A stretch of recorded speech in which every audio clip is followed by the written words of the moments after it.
I rise to raise grievances on behalf of the Longman community this evening, and Deputy Speaker, there is much to be aggrieved about.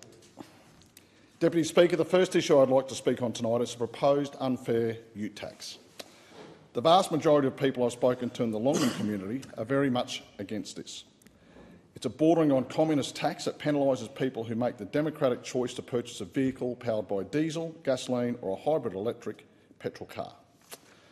Now, I can understand this Labor government's thinking behind the proposal, but again, this is an overreach by a far left-wing government that seeks to deprive Australians of their basic right to choose what they believe, and in this case, what they choose to buy as far as a vehicle goes.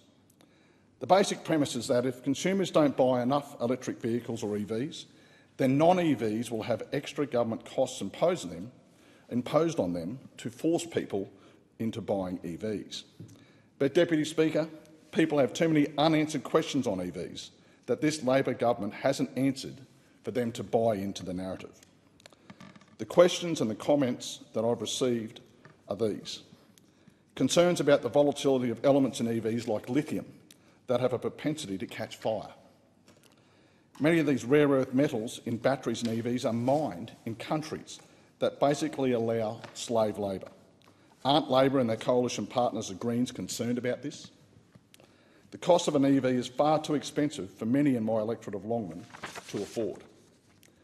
People are concerned about charging and lack of charging infrastructure, and rightly so. Constituents are also concerned about the ability of EVs to be able to tow their caravans, their boats, not to mention tradies who need to tow trailers laden with tools and building materials, which last time when I checked, Deputy Speaker, they were pretty heavy items. I spoke to a representative from Toyota last week about their new electric vehicle, and I asked him about charging, and he told me the battery capacity is 72 kilowatts, and the unit charges at home on a standard power point at 2 kilowatts per hour, which, Deputy Speaker, is 36 hours to fully charge. So you can use your car on Monday and then again on Wednesday around lunchtime. And even better news, if you fast charge it, which still takes hours, that reduces the battery life. How good is this, Deputy Speaker? I'd suggest not. This vehicle is similar to the Toyota CHR, and that car starts at $47,160, which is over $22,000 cheaper than this new electric version, which starts at just under $70,000. The more affordable CHR model is also a hybrid, which sadly gets no brakes under this new proposed tax. I'm also asked, won't EVs contribute to landfill? Simple answer is yes. To replace a battery in an EV when the original battery wears out after around 10 years is between $13,000 and $40,000, depending on the model. Who would spend that sort of money on a 10-year-old car? I would suggest no one, Deputy Speaker. So not only do we end up with hundreds of solar panels from solar farms and wind towers in landfill, now it will be EVs as well. So let's clean up the atmosphere and poison the ground and the waterways. Where is the so-called party for the environment, the Greens and all this, sticking up for the environment? Their silence is just more evidence that they are wolves in sheep's clothing, pretending to care for the environment when really they are just a social justice communist party who want to indoctrinate our younger generations with misleading and fearful propaganda so they can control them through fear, and for that they should be ashamed. I'm also asking on behalf of the single parent, the uni student or the battler who currently buys a $2,000 second-hand Corolla for a car, what they're going to do, since there'll be no older second-hand cars as they won't be worth repairing. So what do these people do? Australia used to be a proud democracy where people could make choices based on their individual needs. If someone's lifestyle suits an EV and that suits them, I say go your hardest. I'm not going to tell you what to buy, and nor should any government. All the rest of Australia expects is the same freedom to choose what vehicle suits their lifestyle without more government interference and manipulation through unfair taxes in their lives. So I say to the people of Longman and Australia, sign my petition and boot the ute tax. Secondly, I'd like to speak about the remarkable cohort of people in our country, those who live with thalidomide. as a result of that drug with the same name, which was taken by unsuspecting pregnant women back in the early 1960s, Deputy Speaker. As we now know, the drug was completely unsafe, and as a result, many babies were born with birth defects, including shortened or absent limbs, blindness, deafness, or malformed internal organs. I was so pleased that both major parties were able to come together on this and officially recognise and apologise to these Australians. Former Health Minister Greg Hunt started the ball rolling, and late last year the Prime Minister made the long-awaited apology those living with the effects of thalidomide had been waiting to hear, with the bipartisan support of everyone in this House. But, Deputy Speaker, there is still more to do for these people. I have a strong advocate, Trish Jackson, who lives in my electorate of Longman, along with her husband Trevor. Trish is an inspiration and a great example of overcoming adversity. A thalidomide survivor herself, Trish was instrumental in progressing the apology process with many discussions and meetings with Minister Hunt and myself. Trish also has her own business called Footsie Photos and Limbit Less Art, a play on words.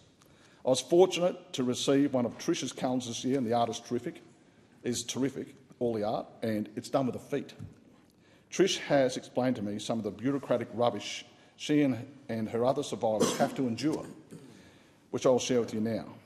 These are the words of the survivors themselves. First, medications. The processing for both survivors and the admin in the office is likely costing more than some of the medications.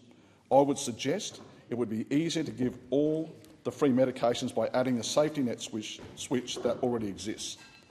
Not sure how that would work for survivors without a healthcare card, but it should be easier to solve and cheaper for the government. The additional medications some may get for free for non-thalidomide issues, but I would expect would be less than the current refund processing costs. And for all their suffering, this should not be an issue. Number two, remittance advices should be electronic. That's probably fair enough. Number three, the form is out of control. It's a full Centrelink application form each and every time. Why this couldn't be added to the NDIS app as a funding or claim type for survivors so the documents can be uploaded each time easily and the login is a signature instead of the manual process in Adobe. Why can't this happen? The process is manual heavy, confusing for those who don't do forms often, and some are not claiming because of this, and I'm sure this was no one's intent. Number four, the limitation in the online submission means that one receipt and the form alone often exceed the limit. The other option is to email, which has a statement that it could mean privacy is compromised, so many won't use it. Number five, development of a working group of survivors similar to the process NDIS has, where a group of survivors help to shape the outcomes. I think we have amazing advocates who are not survivors. However, it would be great to get some different perspectives directly. Could be an annual program where a group of survivors are brought together on topics and provide feedback during the year, and there is an application process designed to reach those who aren't claiming as well. Personally, Deputy Speaker, I reckon this is a great idea to actually engage with the people who have lived experience. It's a new concept, I know. Number six, all thalidomide survivors should be given a healthcare card regardless of their financial status. This would reduce the cost to be recovered as much as it would help the survivors. Some survivors do not have these items as their partners still work and have income assets that prevent this. The survivor then struggles with being a burden on their partner, even if it is just a cash flow issue until a claim is provided. Number seven, EAF claim options that can be better explained. There is a disparity in what is being claimed, as some understand extraordinarily better than others, and the process appears to be subjective in review. Number eight, doctor forms being required every 12 months again assumes the situation will improve.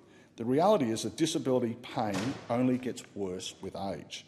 They need receipts to claim, so can't claim something a doctor hasn't prescribed. The form should be only needed once. If the specialist treatment or medication expenses continue, the cause has not changed. Assumption is incorrect. When this was explained to me, Deputy Speaker, I was aghast that we subject anyone to this level of stress and stupidity. And finally, proof of life. The numerous Medicare and HCAF claims appear to prove life. Maybe there should be something linked to that, i.e. a proof of life form is required if there is no evidence of life in the system. Registering a death is required for most of these processes, so this seems weird to everyone involved. Our chemists thought it was hilarious.